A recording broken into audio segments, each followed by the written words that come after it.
পুরো দুনিয়াটাই যেমনি পরীক্ষা, আখিরাতের প্রথম স্টেশন কবরেও পরীক্ষা। আছে না নাই? প্রশ্ন আছে না নাই? কয়টা? জোরে বলেন। মুমিনদের জন্য 4টা, কাফিরদের জন্য 3টা।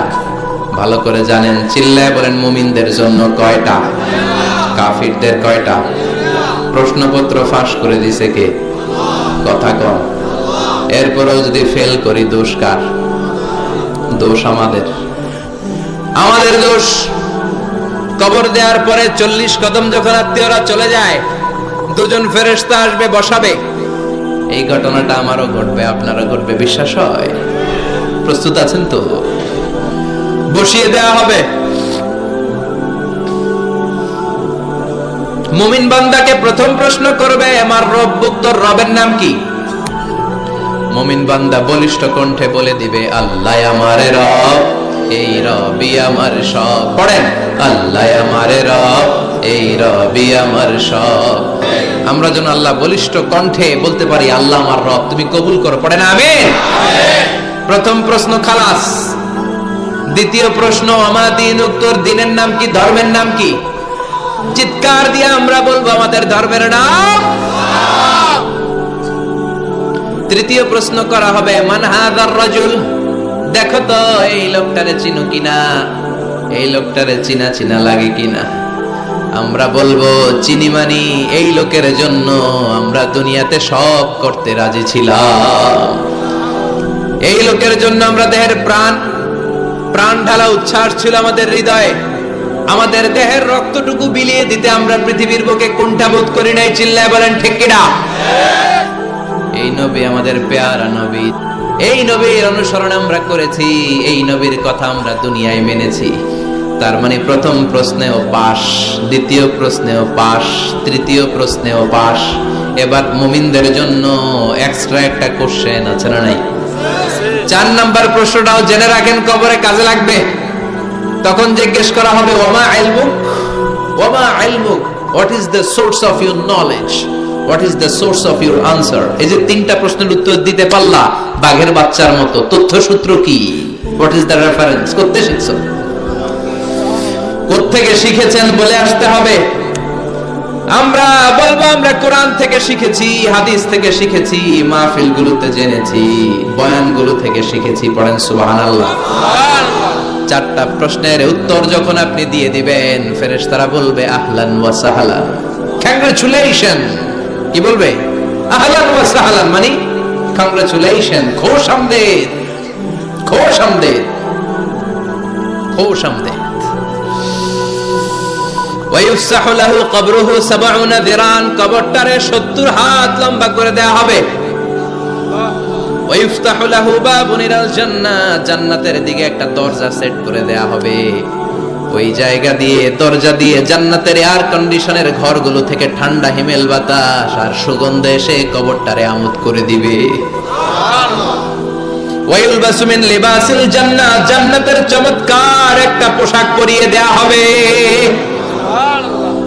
আর বলা হবে, নাম কানাউমিল আরুস, বাসর রাতে বর যেমনি কনেকে নিয়ে আনন্দের ঘুম দেয়, তুমিও একটা ঘুম দাও। সুবহানাল্লাহ পড়েন। নাম কানাউমিল আরুস, বাসর রাতে বর যেমনি কনেকে নিয়ে ঘুমায়, ঘুমাও, ঘুমাও। মধুর একটা ঘুম আপনার সেদিন হবে। ইসরাফিলের সিঙ্গার আওয়াজ, ওই হুইসেল বাজার আগ পর্যন্ত ওই ঘুম কেউ আপনার ভাঙাতে পারবে না। আল্লাহ কবরের 4টা প্রশ্ন, এগুলোর সঠিক উত্তর দিয়ে জান্নাতের পোশাক পরে আমরাও যেন ঘুমিয়ে থাকতে পারি, তৌফিকে দাও। আর জোরে পড়েন আমিন। এবার নাস্তিকদের পালা, বামপন্থীদের পালা, রামপন্থীদের পালা, ইসলাম বিরোধীদের পালা, কোরআন বিরোধীদের পালা, নবী বিরোধীদের পালা। ওদের সামনে 2জন ফেরেশতা আসবে, আসওয়াদান আজরাকান, আসওয়াদান আজরাকান, নীলাভ চোখ, কালো গাত্র বর্ণের। নীলাভ চোখ, চোখগুলো নীল, গায়ের কালার হবে কালো। তাহলে কি ভয়ঙ্কর চেহারা হবে ফেরেশতা 2জনের। এসে বলবে, ওঠ, বস, মার রব্বুক, তোর রবের নাম কি? কয় জানি না। কি কয়? জানি না। লা আদরি, আমি জানি না। আমি অমুক নেতার পিছনে পিছনে ঘুরতাম, খালি এটা মনে আছে। আমি মাও সেতুংকে নেতা মানতাম, আমি কার্ল মার্কসকে নেতা মানতাম, আমি নেতা খেতাদের পিছনে ঘুরতাম। রব কি, ইসলাম কি, দিন কি, কিচ্ছু আমি জানি না। মাফ চাই, জানি না। দ্বিতীয় প্রশ্ন, অমাদির উত্তর, ধর্মের নাম কি? কয় আমার কোনো ধর্ম নাই, আমার কোনো ধর্ম নাই, আমি হলাম নাস্তিক। আমি কি? কথা বলেন, আমি কি? আমি এক প্যাকেটের বিরিয়ানির সন্ধান পাইলে শাহবাগের প্রজন্ম চত্বরে যায় ডান্স দিতাম। এরকম ডাকাইত আছে না নাই? অমাদিন উত্তর, ধর্ম কি? কয় জানি না, মাফসাই, আমি কিচ্ছু জানি না, ধর্ম টর্ম নাই আমার, আমি নাস্তিক। ফেরেশতারা বলবে, ও তুমি নাস্তিক, দাঁড়াও আর একটা বাকি প্রশ্ন, এরপরে খেলা শুরু, ঠিক কিনা? তিন নাম্বার প্রশ্ন, ওমান হাদার রাজুল, এই লোকটাকে চিনো কিনা দেখো। নাস্তিক বলবে না, চিনি না, তবে নাম শুনেছি, উনার বিরুদ্ধে আমি ব্লগে লিখতাম। এরকম ব্লগার আছে না নাই? ওনার পারিবারিক জীবন নিয়ে আমি মানুষের মধ্যে সন্দেহ উস্কে দিতাম। ওনার পুত্র পবিত্র চরিত্রের ব্যাপারে আমি দুনিয়ার বুকে মন্দ কথা বলতাম। ওনারে আমি গালি দিতাম, আমি ছিলাম ওনার বিরুদ্ধ শক্তি, ওনার পক্ষের কোন শক্তি আমি ছিলাম না, আমি সব সময় ওনার বিপক্ষে ছিলাম। ফেরেশতারা বলবে, হায় হায়, তুই তো ডবল জিরো, 100তে কত পাইছে? কথা কম। লা দারাইতা ওয়ালা তালাইতা, কিছুই পারলি না, তুই তো পোড়া কপাল। ফায়ুতরাকু মিন মাতারিক মিন হাদিদ, লোহার একটা হাতুড়ি থাকবে, এক হাতুড়ির বাড়িতে মাথাটা ছিন্ন বিচ্ছিন্ন হয়ে যাবে, দেহটা জমিনের মধ্যে ঢুকে যাবে। তার চিৎকারে ওই কবরস্থানটা থার থার করে কাঁপবে, কিন্তু কেউ শুনবে না, মানুষ আর জিন ছাড়া সবাই শুনবে। এজন্য মাঝে মাঝে কবরস্থানে দেখবেন গরু বেঁধে রাখলে রশি টুসি সিরা গরু দেয় তো, আছে না নাই? এক একটা আঘাত এসে ছিন্ন বিচ্ছিন্ন হয়ে যাবে। ইউকালু লিল আরদি, জমিনকে বলা হবে, ইলতাইমি, চাপ দাও, প্রেসার মারো। ফাতাখতালিফা আদলাউহু, দেহের এই পাজরগুলো, ডান দিকের পাজর বাম দিকে যাবে, বাম দিকের পাজর ডান দিকে আসবে, পুরো দেহটা পাউডার হয়ে যাবে। তার এক একটা চিৎকারে পুরো কবরস্থান থার থার করে কাঁপবে। হাত্তা সা, আর এই খেলা চলতে থাকবে ইসরাফিলের সিংহা পর্যন্ত। মুমিনের ঘুম চলতে থাকবে ইসরাফিলের, আর ওর সাথে ফেরেশতাদের খেলা আছে না নাই? এটার নাম ফাইনাল খেলা।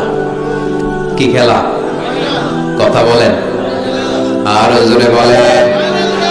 এজন্য আল্লাহ বললেন, কবরে তোমার যেতেই হবে, কবরের শাস্তি তোমার পেতেই হবে, কবরের পরীক্ষার সম্মুখীন তোমাকে হতেই হবে। জোরে বলেন ঠিক কিনা? কবরস্থানে যাওয়ার দরকার আছে না নাই? বিশ্বনবী বলেছেন, নাহাইতুকুম আন জিয়ারাতিল কবুর, আমি এক সময় কবর জিয়ারত করতে নিষেধ করতাম, আল আনা ফাজুরুহা, এখন বললাম কবর জিয়ারত করো, সমস্যা নাই, কিন্তু কবরে পড়ে থাকা ব্যক্তিটার কাছে কিছু চাওয়া যাবে নাকি? কথা বলেন। আল মাইয়িতু ফিল কবর কাল গরিকু ফিল বাহর, সাঁতার না জানা ব্যক্তি সাগরে পড়লে যত অসহায়, কবরে পড়ে থাকা ব্যক্তি তার চাইতেও বেশি অসহায়। সে আপনার কি দিবে? আপনি দিয়ে আসবেন, যে আপনি সালাম দিয়ে আসবেন, দোয়া দিয়ে আসবেন, সে আপনার কিচ্ছু করতে পারে না, করতে পারে একজন, তিনি কে? এজন্য খবরদার, কবরস্থানে আগরবাতি দেয়া যাবে না, মোমবাতি দেয়া যাবে না, লাল শালু দেয়া যাবে না, মশারি দেয়া যাবে না। অনেকে কবরস্থানে মশারি টাঙ্গায়, আছে না নাই? কেন? মশা কামড়ায় তো মশারি দেয় কেন? ঘটনাটা কি? দেখবেন যে বেয়াদবটা কবরস্থানে যে মশারি দেয়, মাজারে মশারি দেয়, ওর বাপেরে মশায় খায়, ওর মায়ের ডেঙ্গু রোগ, কামড়াইতে কামড়াইতে ওর মায়ের ডেঙ্গু জ্বর, ওর বাবারে কামড়ায়, মশায় খায়, মারে মশায় খায়, মা বাবারে মশারে না দিয়ে মাজারে দিয়ে আসে, কপাল পোড়া।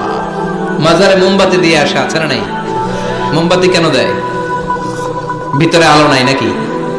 আহা, কপাল পোড়া। মোমবাতি দিবেন যেখানে ইলেকট্রিসিটি নাই, যেই ঘরে আলো নাই ওই ঘরে আলো দিলে আপনার বাবার কবরে আলো দিয়ে দিবে কে? আর মাজারে যে মোমবাতি দেয়, ছাগল দেয়, গরু দেয়, মানত করে, আছে না নাই? মানত করতে হবে একজনের নামে, ইন্নী নাযারতু লিররহমানি সাওমা, আল্লাহ ছাড়া কারো নামে মানত করা চলবে না। এজন্য খবরদার, কবর জিয়ারত করবে, এজন্য কবরে গেলে মনটা নরম করে দেয় কে? আল্লাহ। বাবার কবর মাঝে মাঝে জিয়ারত করবেন, কবর জিয়ারতে বাধা নাই, কিন্তু কবরে পড়ে থাকা ব্যক্তির কাছে চাওয়া যাবে না। চাবেন কার কাছে? আল্লাহ। এজন্য খবরদার, কবরে যে কিছু চাওয়া যায় না, কবরে জিয়ারত করবেন, যে সালাম দিবেন, কি দিবেন? আসসালামু আলাইকুম আহলা দিয়ার মিনাল মুমিনিন ওয়াল মুসলিমিন ওয়া ইন্না ইনশাআল্লাহু বিকুম লাহিকুন আনতুম লানা সালাফ ওয়া নাহনু লাকুম তাবা ইয়ারহামুল্লাহ আল মুস্তাকদিমিনা মিন্না ওয়াল মুস্তাখিরিন নাসআলুল্লাহ লানা ওয়া লাকুমুল আফিয়া। বিশ্বনবী কবর দেখলে এই লম্বা দোয়াটা পড়তেন, চিল্লায়ে পড়েন সুবহানাল্লাহ। এর মানে হলো কবরবাসীরা সালাম, আল্লাহ আপনাদের উপর রহমত করুক, আপনারা নিচে আমি উপরে, তার মানে এই না আমি একদিন আসবো না, সবার গন্তব্য একটা, দ্য সেম ডেস্টিনেশন। আপনারা হয়তো কিছুদিন আগে গিয়েছেন, কিছুদিন পরেই আমরা আসতেছি, কথা বলেন, এটা মাথার মধ্যে ঢুকিয়ে দেয় কে? এজন্য কবর জিয়ারতের দরকার আছে না নাই?